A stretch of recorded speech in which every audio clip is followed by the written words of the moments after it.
Vous écoutez IDFM, il est 21h. IDFM 98 de la Bande FM, bonsoir à toutes et à tous, à nous de la du Miroir. Ce soir avec Alain Durand. Alain Durand est un ancien ingénieur aéronautique. En avril 2007, il a vécu une expérience aux frontières de la mort, une EMI, EMI ou une NDE comme on dit, suite à un arrêt cardiaque. Il est avec nous dans les studios. C'est une émission qui n'est absolument pas préparée. J'ai pas lu grand chose de lui.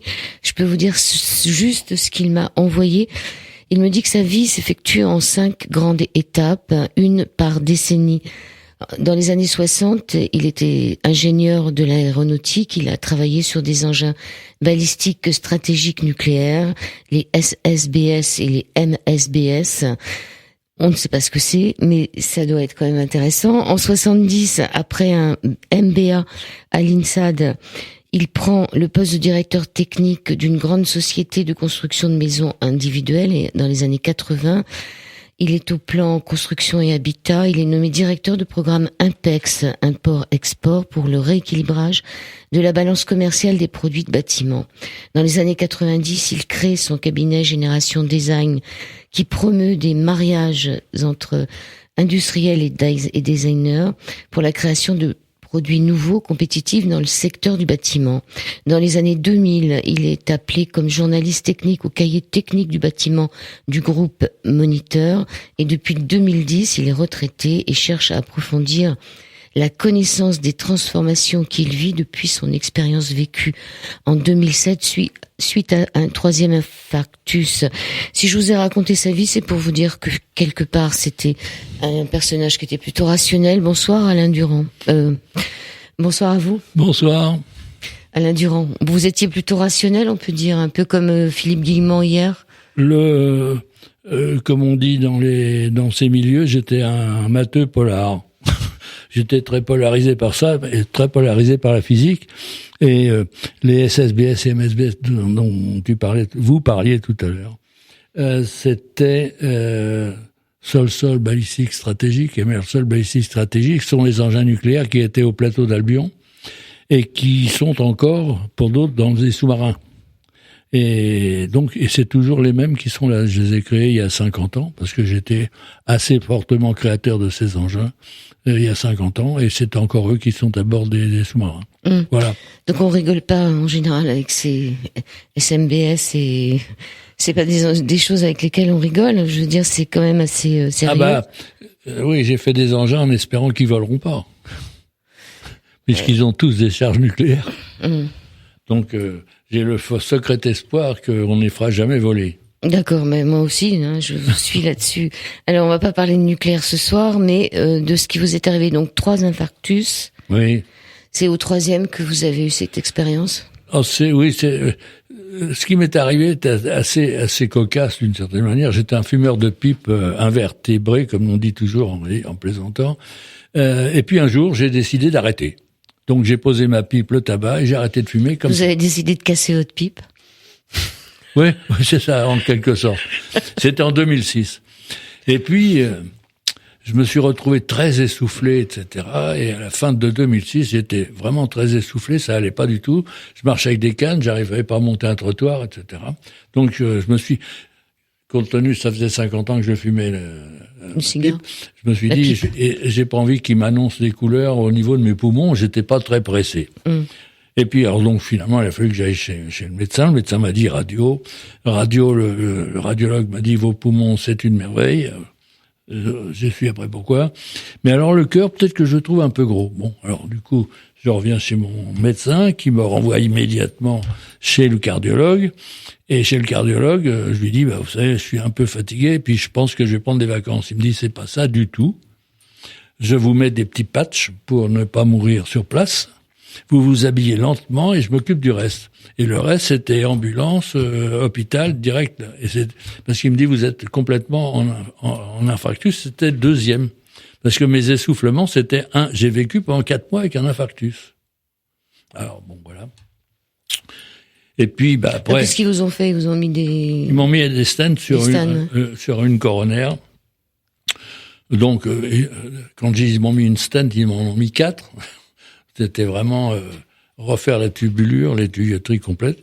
Et puis ils m'ont dit, avant de faire les autres coronaires qui sont bien fatigués, mais on a le temps, on le fera dans l'année. Comme vous êtes un fumeur de pipe, on va vous faire passer un IRM des pieds à la tête. Et en faisant passer l'IRM des pieds à la tête, ils se sont aperçus que j'étais à 2 doigts d'un AVC. Et ils m'ont dit, avant de s'occuper des coronaires, on va vous mettre des stents dans les carotides. Donc voilà. Et alors, je ne suis pas médecin, donc je répète bêtement ce qu'ils m'ont raconté. C'est des stents actifs.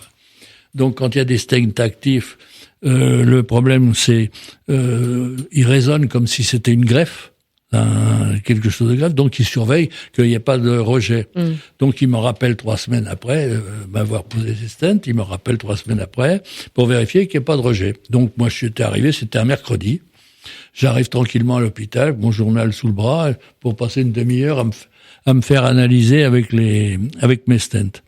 Et à ce moment-là, il y a le toubib qui dit « Oh là là, il se passe quelque chose ». Alors, c'était en avril 2017, en avril 2007. C'est celui de 2007. Oui. Il se passe quelque chose, donc ils ont cherché tous les appareils, ils ont regardé. Et alors là, c'est là, je sais pas s'ils l'ont dit avant ou après, dans quel état j'étais à ce moment-là, mais il a dit il en a plus que pour 10 minutes. Et vous étiez à l'hôpital? Ah oui, j'étais à l'hôpital pour un truc anodin, a priori. Il n'y en a plus que pour 10 minutes. Et moi, j'éclate de rire, parce que tout me fait rigoler, même mourir.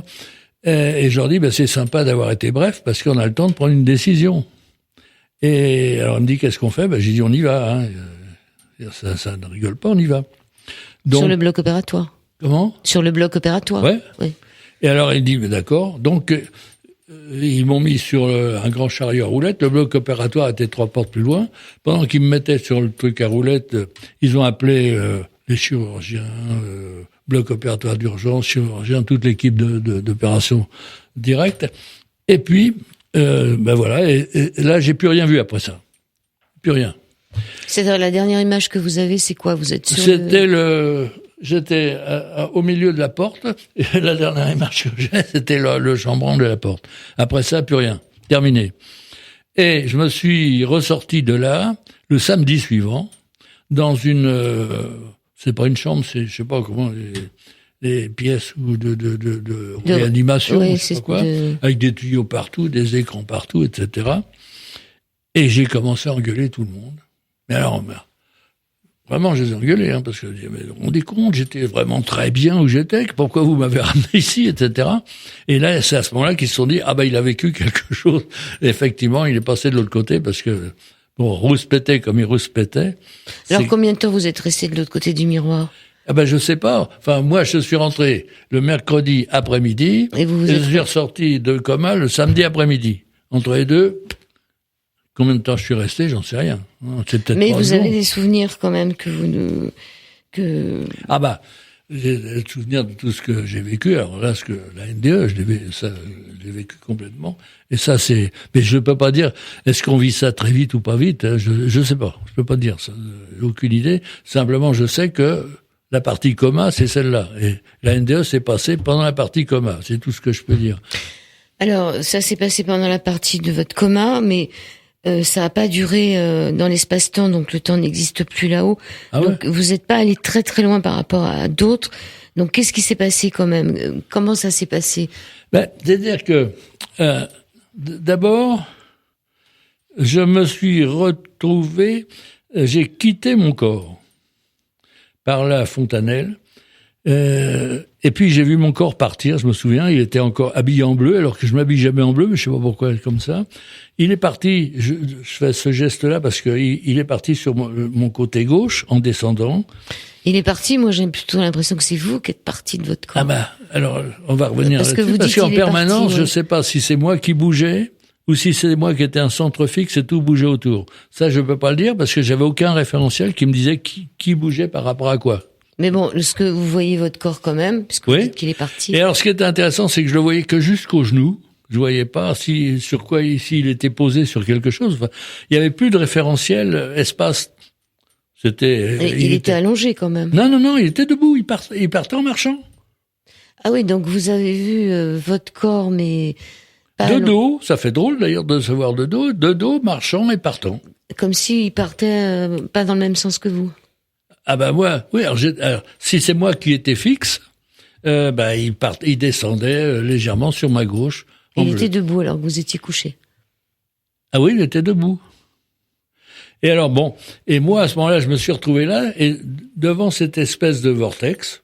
J'appelais un vortex parce que comme je suis un peu de l'aéronautique, le fait que ça soit cylindrique avec la longueur, ça veut dire qu'il s'élargit pour donner cette impression. Donc ça va en s'élargissant, qui était moyennement sombre, mais on se voyait un peu. Moi, quelle forme j'avais, j'en sais rien. C'était plutôt une forme comme un nuage ou je sais pas quoi, enfin une espèce de volume informe par rapport à un corps. Parce que vous avez vu votre corps qui vous tournait le dos, mais vous avez vu votre propre corps là-haut? Non, c'est un peu le ressenti que j'avais. Je peux pas dire que je l'ai vu clairement, mais c'est le ressenti que j'avais. Et c'est un ressenti que j'ai eu, où j'ai pris vraiment conscience de cette forme, c'est quand je suis rentré dans la lumière, dont on parlera tout à l'heure. Et là, il s'est passé quelque chose, alors un silence extraordinaire, un très beau silence, sauf un petit bruit qui me rappelait, et j'emploie cette image, c'était sûrement pas ça, mais c'est le bruit qui me rappelait quand j'étais à l'école et qu'on faisait du planeur, l'air qui frotte sur la carlingue du planeur. Ça fait un espèce de petit, très léger, un petit sifflement léger, et c'était le bruit que j'entendais à la limite, quand il y en avait.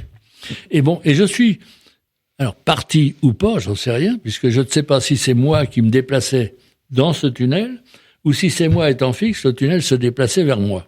Ça, je ne peux pas le dire, j'ai aucun référentiel pour le dire. Vous savez pas si vous étiez aspiré, c'est ça? Je ne sais pas si j'étais aspiré, ou si c'était le tunnel qui venait me chercher. Est-ce que c'est moi qui y allais, ou est-ce que c'est la lumière qui venait me chercher en clair? D'accord, mais il y a quand même ce tunnel, hein. Comment? Il y avait quand même ce tunnel.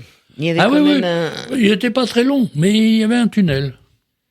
D'accord. Donc, et votre corps, donc, vous l'avez vu une première fois, vous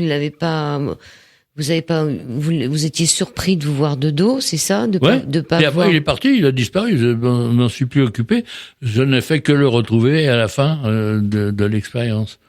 Alors, une fois que vous êtes là-haut, vous dites que c'est un grand calme, ça c'est Alors, je suis arrivé dans un grand calme, devant une lumière blanche extrêmement puissante, mais alors beaucoup plus forte que ce que le soleil, quoi. C'est une lumière blanche d'abord, et pas jaune comme le soleil, blanche, qui n'éclaire pas.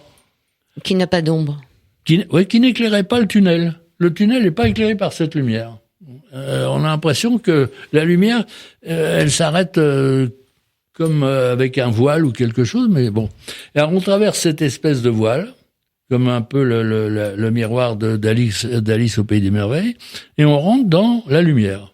Alors là, c'est une grande lumière, et je dirais, j'avais l'impression que dans cette lumière blanche, mon corps, ou ma forme, était d'un blanc, mais moins blanc. Alors, je vais pas faire du Coluche, moins blanc que blanc, plus blanc que blanc, mais moins blanc, c'est-à-dire qu'on distinguait encore sa forme, dans cette lumière blanche, bien qu'il soit blanc aussi. Vous voyez, je sais pas si je m'exprime bien, là.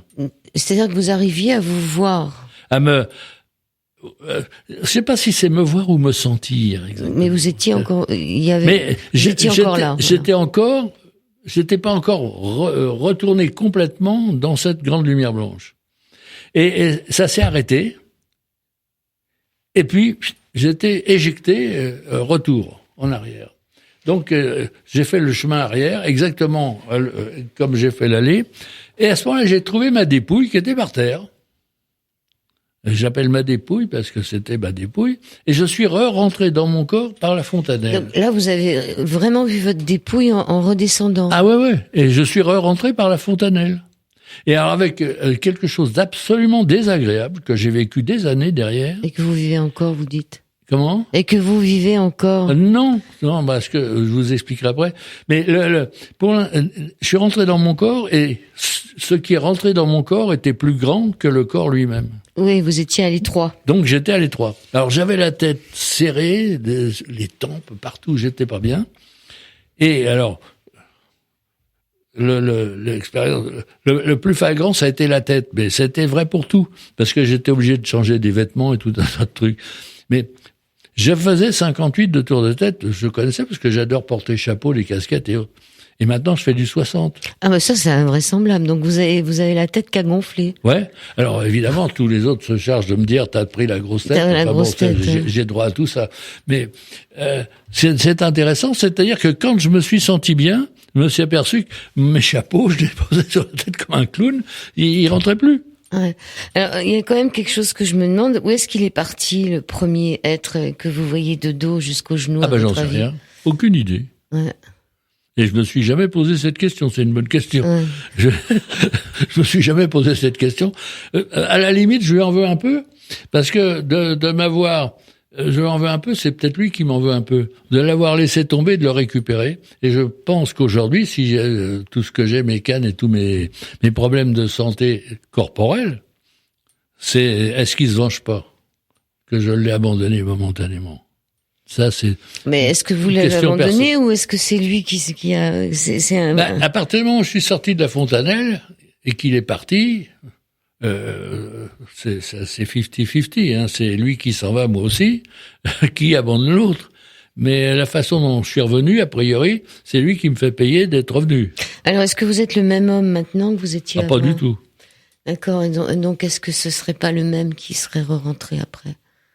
Est-ce que ce serait pas un être différent? Oui, je me suis jamais posé ce genre de questions. Parce que, vous savez, quand on vit ça, on se pose pas de questions, parce que c'est naturel, ça va de soi. Et quand on a fini ça, on est comme ça. On s'aperçoit qu'on est différent, c'est quand on commence à se comparer ou à discuter avec les autres. Vous êtes resté quand même 8 ans sans en parler, hein. Comment? Vous êtes resté 8 ans sans en parler.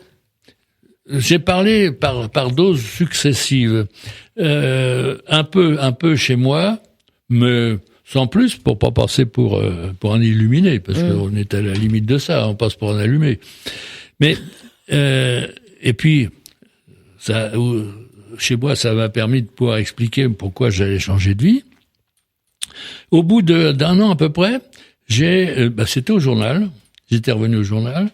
Le rédacteur en chef, qui est un ami, me dit, tiens, on connaît une dame qui a fait une NDE, est-ce que ça t'intéresse de la rencontrer? Je dis, oui, bien sûr, pourquoi pas.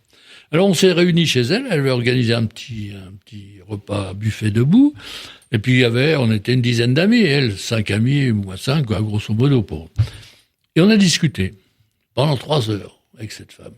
On s'est régalé. Une discussion, c'était magnifique. Et puis quand on est parti, il y a mon ami là qui me dit, vous étiez extraordinaire. C'était la lumière, vous vous sentiez bien.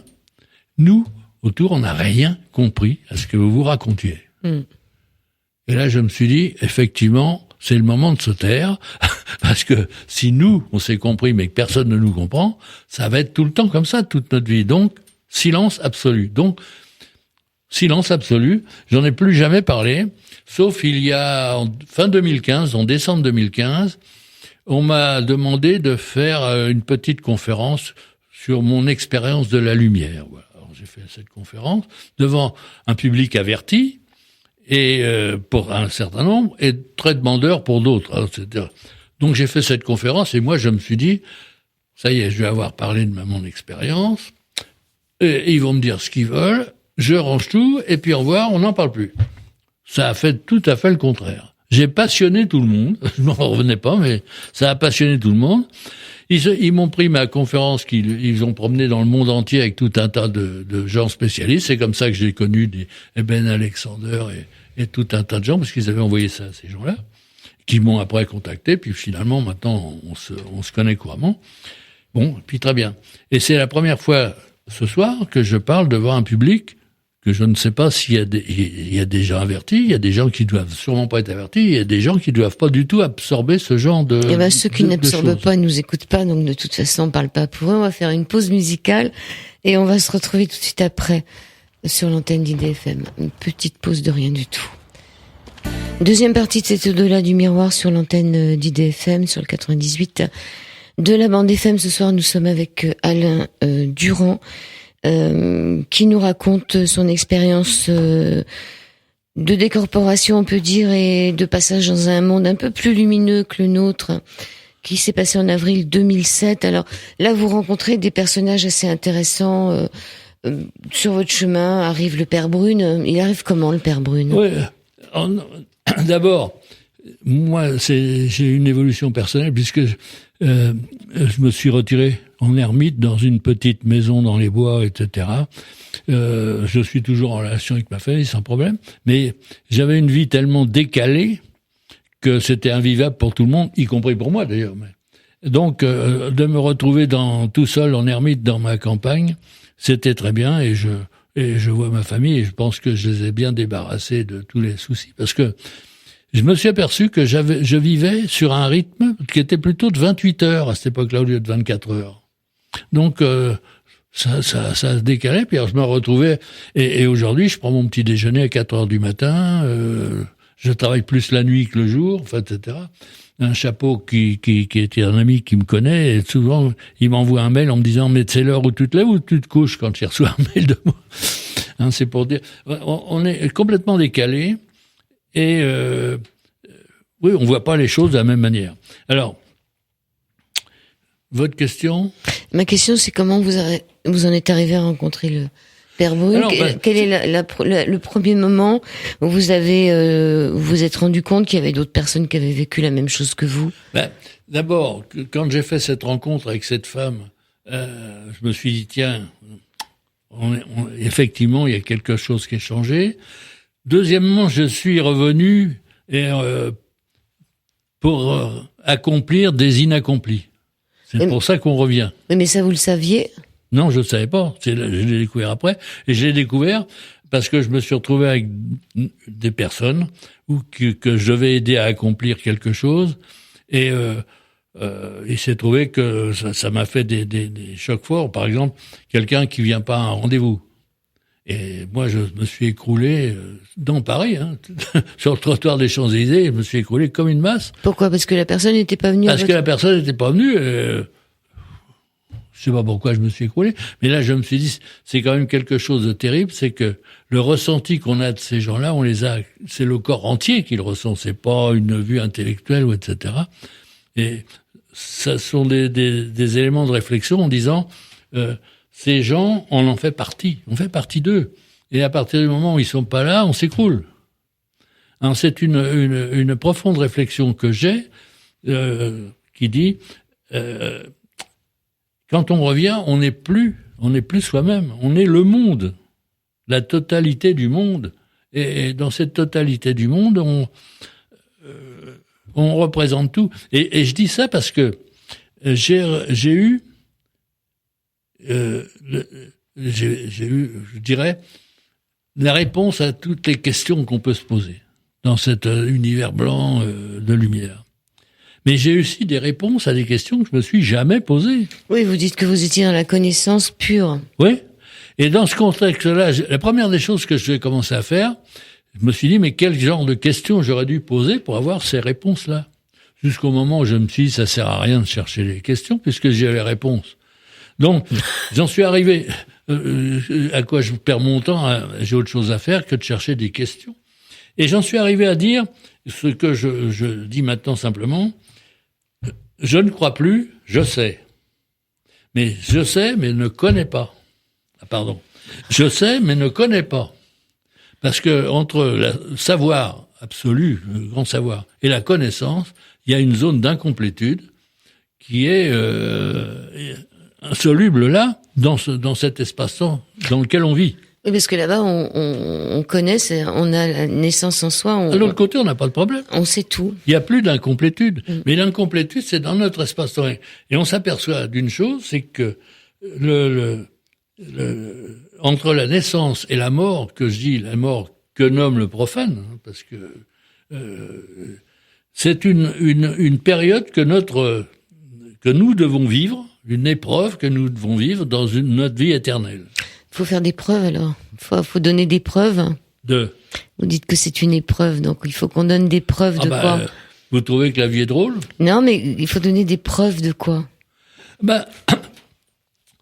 D'abord, on a une vie tellement intellectuelle, tout. Enfin, on est construit suivant des grands modèles. On s'aperçoit qu'en revenant, tout ça, c'est rien. Le problème, c'est un problème d'amour inconditionnel du monde. Donc du monde, des hommes, des gens, de tout. C'est l'amour inconditionnel. J'aime le monde, voilà. Ça peut pas être plus simple que ça. Et Père Brune m'a dédicacé un bouquin en me disant, on a une chose en commun, l'essentiel, l'amour. Mais vous m'avez toujours pas dit quand est-ce que vous l'avez rencontré, le Alors, Père je l'ai Brune. rencontré après, parce que avec un ami qui réunissait le Père Brune, entre autres, et un certain nombre, dont toi, etc., un certain nombre d'autres personnes. Et puis, il m'a intégré un peu dans ce truc-là à cause de, justement, j'avais vécu une NDE, il m'a intégré dans ce petit groupe de réflexion. Et ça m'a permis de rencontrer, alors justement, tous ces gens-là, Père Brune, etc., avec qui, au début, on savait, c'est un théologien mystique, etc. Donc pour lui, j'étais l'impossible, quoi. Mais quand je me suis lancé, moi, parce que ça m'a fait travailler des choses mathématiques, les théories quantiques, les théories des cordes que j'ai un peu jetées. Vous avez jeté les cordes. Ouais. Ah c'est dommage. C'est un peu démodé. C'est un peu à côté de la plaque. Je rigole. Il y a mieux maintenant. Mais bon, et avec tout ça, me suis aperçu que les réflexions que je me faisais à moi, c'était en fait, je dirais pas de m'inventer la spiritualité, c'est un peu osé, mais c'est dire que du côté matheux, pur et dur, j'étais devenu un spiritualiste très pointu. Et c'est le Père Brune qui m'a dit ça, parce que des fois je lui dis, ouais, je pense à ça, ça. Alors laissez-moi finir mon raisonnement avant de me brûler. Et il me disait, non, je vous garde encore. Hein, bon, c'est lui qui vous a traité d'hermétique, ermite? Non, c'est pas lui. C'est qui? C'est un autre ami qui est un polytechnicien, poète. Qu'est-ce qu'il fait d'autre? Il fait tout. Oui, il est poète. Il a écrit des bouquins de poésie. C'est Stone, non? C'est qui? Ah non, j'en ai pas parlé de lui. Hein, j'ai pas parlé de lui, mais c'est lui qui m'a dédicacé un livre de poésie en m'appelant l'hermétique ermite. Hein. Et puis dernièrement, il y en a un autre qui m'a appelé le sage transgressif. Alors, parce que je fiche le bazar. Alors ça, c'est encore une chose aussi. On ne met plus de... Donc, si je comprends bien, vous revenez, vous redescendez de là-haut, oui, et vous vous rendez compte que vos théories mathématiques, il faut un peu, vous continuez à essayer de chercher, trouver une solution. Il faut aller beaucoup plus loin. Mais qu'est-ce que vous cherchez dans vos mathématiques? En fait, je fais pas des mathématiques au vrai sens du terme. J'écris pas des équations. Oui. Non, mais j'ai des ressortis. Par exemple, Trinh Xuan Tuan, que j'ai vu il y a 2 jours, nous a sorti toute une théorie très pointue sur les trous noirs, etc. Et je lui dis, mais moi, j'ai jamais calculé tous ces trucs-là, mais je suis d'accord avec vous. J'ai vécu ça. Donc, en réalité, on se compare et on s'aperçoit que mes ressentis que j'ai vécus et eux qui cherchent par les mathématiques ou la physique, on dit la même chose. J'ai la même chose avec Stephen Hawking qui vient d'écrire un bouquin. Y a-t-il un grand architecte de l'univers? Il va dire que non, lui, non? Il a dit que non. Oui, ça c'est clair. Et on va se débrouiller pour que je le rencontre, parce que moi je dis qu'il se trompe. C'est-à-dire que voilà, il y a les deux. Il y a ceux qui pensent que il y en a un, et puis il y a ceux qui pensent qu'il y en a pas. Et c'est très difficile de savoir qui a raison. Dans notre monde, il y a l'incomplétude. Ce qu'il y a entre le savoir le plus poussé et la connaissance transcendantale. Il y a une zone entre les deux d'incertitude, comme il y a entre le Big Bang et le mur de Planck. Comme ça, il y a des zones qui sont inaccessibles dans notre espace-temps. Donc vous avez rencontré le père François Brune, Jean Stone? Oui, tous, l'année dernière, ils étaient tous à Paris quand il y a eu le fameux colloque sur les NDE. Ouais. J'y étais, ils étaient tous là. Hein. Ouais. Raymond Moody. Oui. Emmanuel Ransford. Oui, j'aime bien Ransford. Une anecdote avec Ransford, parce que je l'avais rencontré en 2013 et j'avais rien compris à ce qu'il racontait. Mais rien. Complètement nul. Sur la conscience quantique, où il est très pointu là-dessus.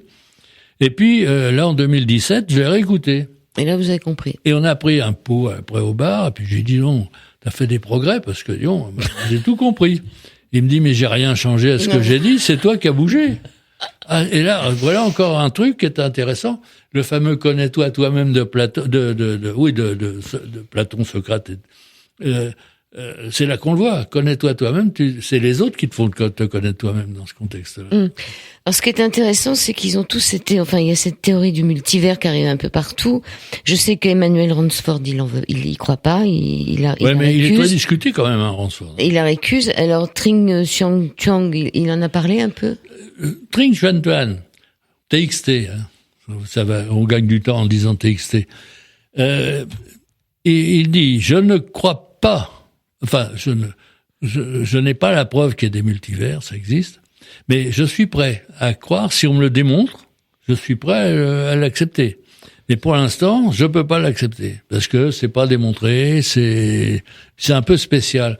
Et alors que, moi, je me suis, dans ma démarche, dans ma NDE, j'ai eu le sentiment d'avoir abordé, dans cette lumière, un univers à 12 dimensions.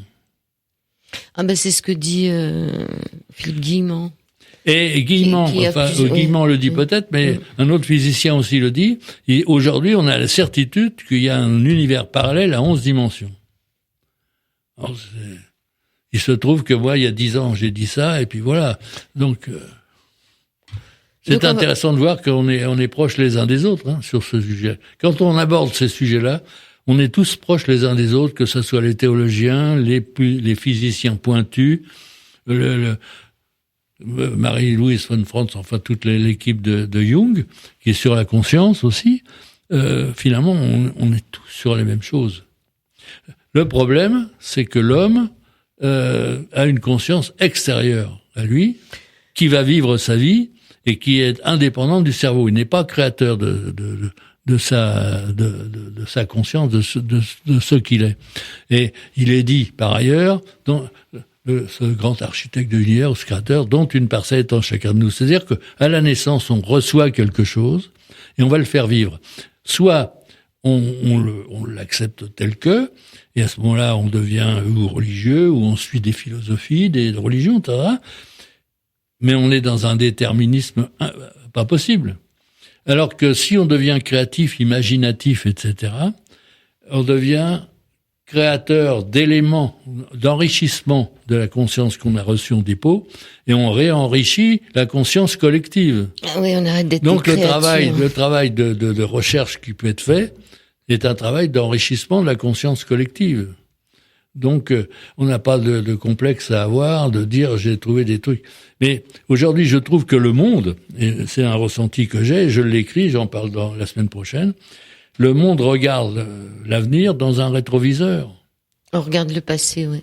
On regarde le passé, on passe à ça. Il y a personne nous dit, alors, ce que Platon a dit... Oui, parce qu'on a peut-être peur de voir le futur aussi.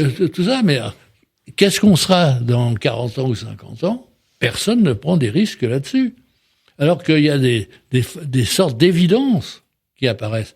Et alors moi, quand je sors ça, tout le monde me dit, un peu d'humilité, tu te prends pour qui, etc. Donc on peut pas parler. On ne peut parler qu'avec des gens qui sont conscients ou prêts à entendre, mais c'est une très faible minorité, et que on peut se poser la question, est-ce que c'est utile? Et moi, je suis persuadé que de toute façon, c'est utile. Parce qu'on enrichit la conscience collective de toute façon, que ça leur plaise ou pas. Et puis... mais ils enrichissent aussi avec leur propre conscience. Comment? Ils enrichissent aussi avec leur propre conscience. Oui, mais... Oui. Bah, chacun a le droit de mettre ce qu'on veut dans le cloud. Hein. Oui. Alors, bah oui. Bon, allez, on va faire une pause. On se retrouve dans un petit moment. IDFM 98 de l'Amande FM, c'est la dernière partie de cet au-delà du miroir, avec Alain Durand, qui est un ancien ingénieur aéronautique et qui, en avril 2007, a vécu une expérience aux frontières de la mort, une EMI, suite à un arrêt cardiaque, et sa vie a été transformée complètement. Vous dites, Alain Durand, que tout de suite, vous êtes rendu compte que vous aviez changé physiquement avec votre tête, avec votre chapeau qui avait pris une taille en plus, ou 2 tailles en plus, mais aussi dans vos émotions, dans vos rapports aux autres? Complètement. on est très hypersensible, je dirais. Moi qui étais, on est plutôt des durs dans cette espèce d'industrie militaire, etc. Et là, à la limite, je suis à la limite de pleurer pour un truc tout simple, ou avec les animaux, de s'apercevoir que tout ce qui se passe dans la nature aujourd'hui, moi, je suis ébahi, quoi. Vous faites je vibre. Hein, c'est extraordinaire. Donc, j'ai l'impression de faire partie de tout ça, que les animaux me parlent, et puis la relation que j'ai aussi avec eux. Et par contre, au niveau de votre famille, ça se passait pas si bien que ça, parce que vous avez été obligé d'aller partir un peu en ermite. Ah non, c'était pour pas embêter tout le monde. J'avais une vie impossible, j'avais des horaires à moi pas possibles, etc. Et alors ça se passe très bien, mais moi je travaillais plutôt la nuit, puis j'étais décalé sur un rythme de 28 heures par rapport à 24 heures. Le petit déjeuner, il tombait quand il tombait, et c'était pas nécessairement un moment où tout le monde était là, enfin, etc. Donc, je me suis aperçu que c'était plutôt serein pour tout le monde, qu'on vive en deux endroits différents, tout en se voyant, parce que ce week-end, ils étaient à la maison, hein, c'est pas un problème. Et je les vois plus l'été que l'hiver, parce que c'est la campagne, donc ils viennent plutôt pour les barbecues l'été que pour les pot-au-feu l'hiver. Mais enfin, bon... Mais on est en relation complète. Et eux, ils ont dû vous trouver changé quand même. Ah oui, complètement. Oui. D'accord, on est d'accord.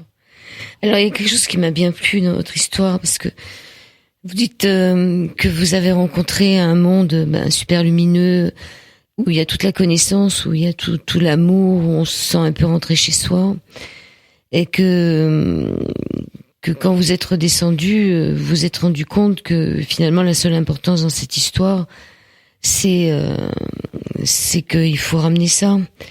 Vous dites aussi que ce n'est plus ce que je crois, mais ce que je sais. Et j'essaye de retrouver, parce que j'ai pas grand chose, je vais le refaire avec l'autre là.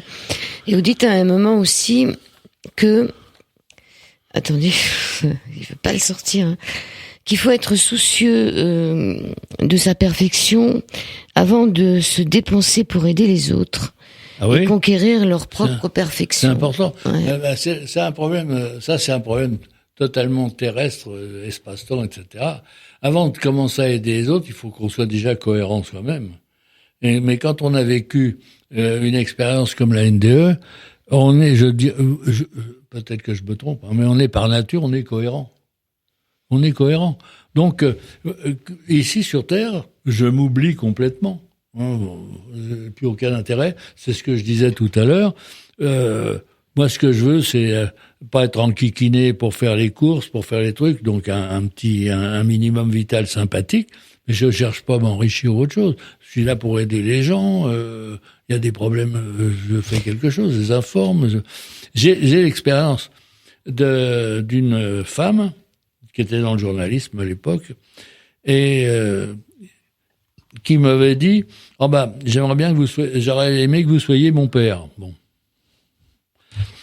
Et elle faisait un boulot de pigiste. Et j'ai dit attendez, on va s'occuper de tout ça. Et en 6 mois, elle était devenue rédactrice en chef d'un journal. Elle avait multiplié son salaire par 4 ou 5, etc. quoi. Mais après ça, alors c'est ça qui est intéressant, c'est que elle avait l'impression probablement qu'elle était redevable vis-à-vis de moi, alors que c'était pas le cas. Je n'en avais rien à fiche. Donc, si à la limite, elle m'en voulait un peu. Donc, elle a arrêté de continuer ces discussions. Ça fait 10 ans et elle n'a pas bougé d'un poil. Alors que si j'avais continué à l'aider, peut-être qu'elle aurait continué d'avancer.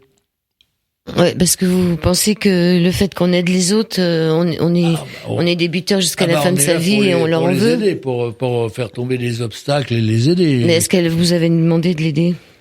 Oui, hein, d'une certaine manière, dans le sens où elle m'avait dit j'aurais bien aimé que vous soyez mon père. Et c'était des longues discussions, mais oui, elle, indirectement, sans le dire en clair, aidez-moi. Elle m'avait dit qu'est-ce que vous pensez de ça? Elle me questionnait pour savoir ce que je pensais de ce qu'elle allait faire. Je connais une femme en ce moment, là maintenant, on a déjeuné samedi. Samedi c'était chargé, mais bon, on a des dîners plus exactement samedi.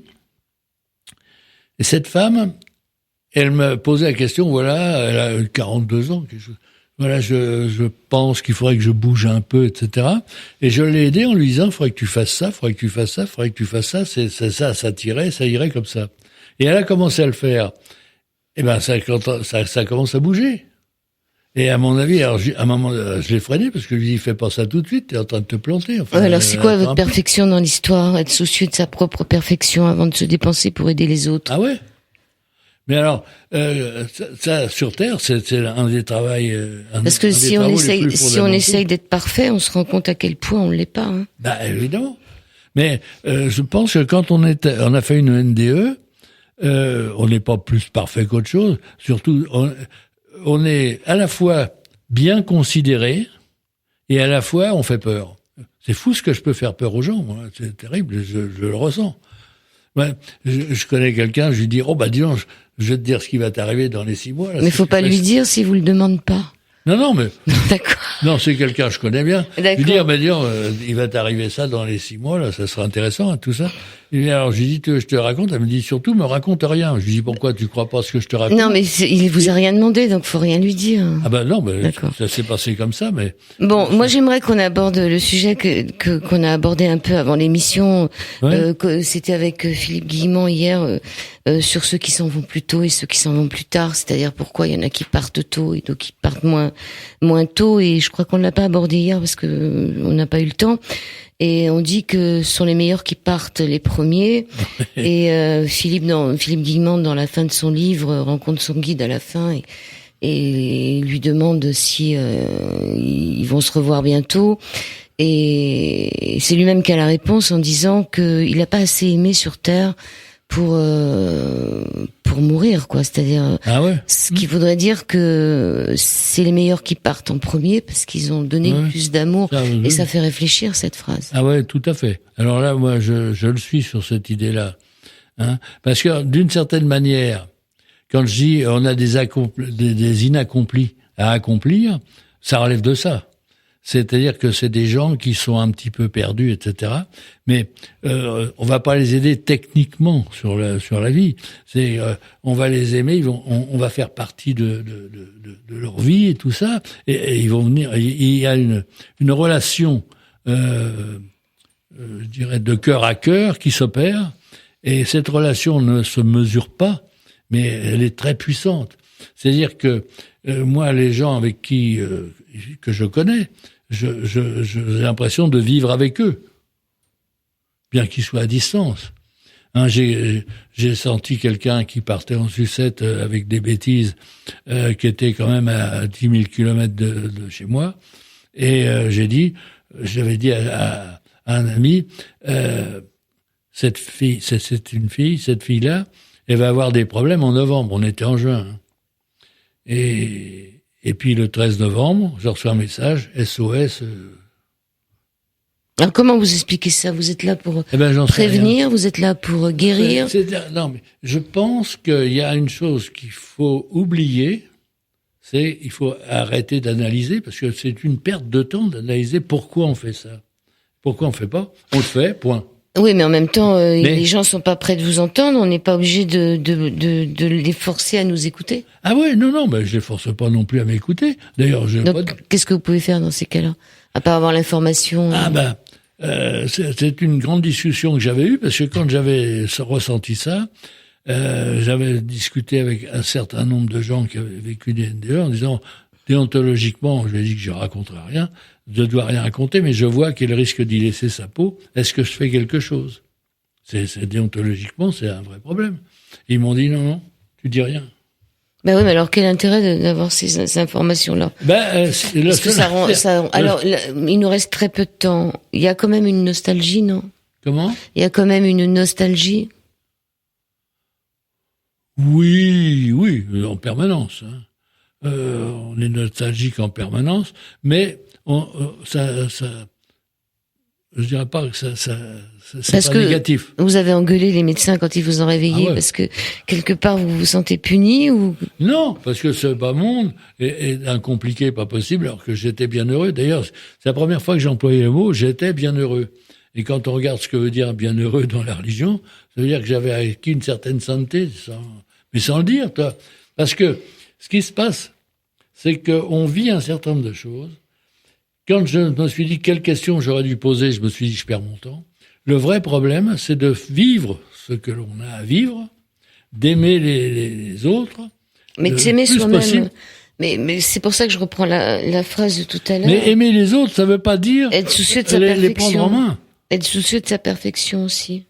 C'est pas les prendre en main, les autres. Hein.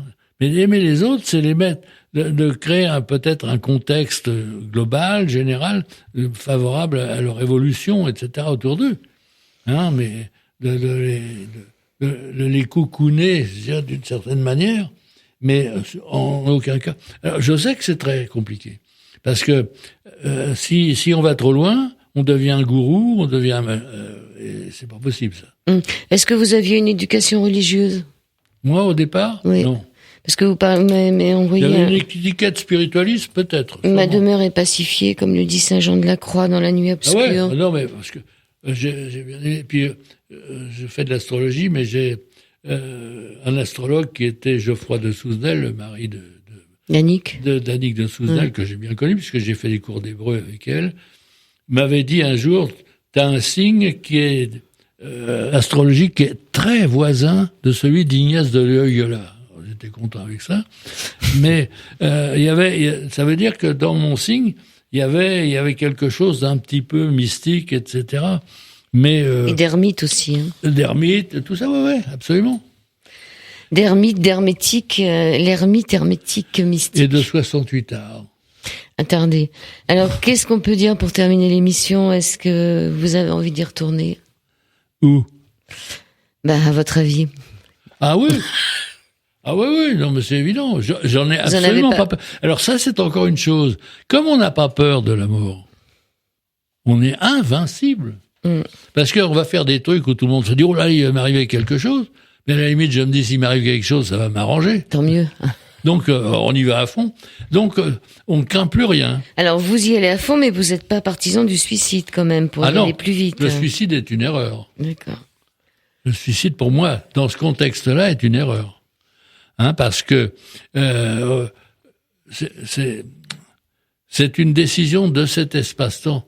Et c'est pas une décision d'une vie continue avec l'épreuve de l'espace-temps. On prend des décisions qui moi personnellement me choquent.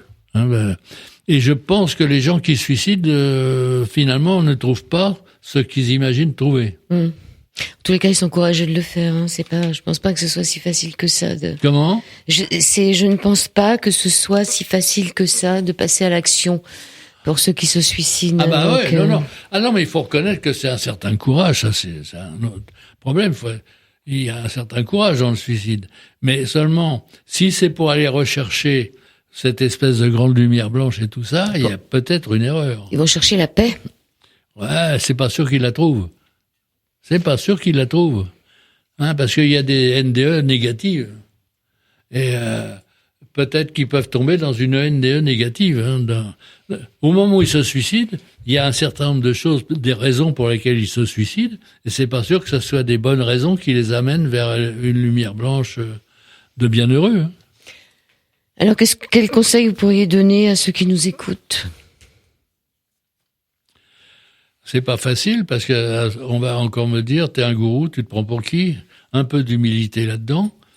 Mais d'aimer le monde, les gens, les animaux, les arbres, enfin, d'aimer. C'est un élément clé fondamental, mais c'est pas aimer dans le sens de l'amour que l'on vit dans ce monde. C'est une espèce d'amour ontologique qui est très fort, qui est très puissant, qui se transcrit par des actes, mais plus que par des paroles, enfin, une façon de vivre, etc. Hein, et que ceux qui veulent évoluer dans le monde, qui se mettent à regarder dans le pare-brise de la voiture et non pas dans les rétroviseurs de la voiture du siècle, quoi. Donc en définitive, quand on passe de l'autre côté, on n'est pas mort. On nous demande simplement d'aimer la vie. Je vous remercie. Alain Durand. Aussi. Merci beaucoup.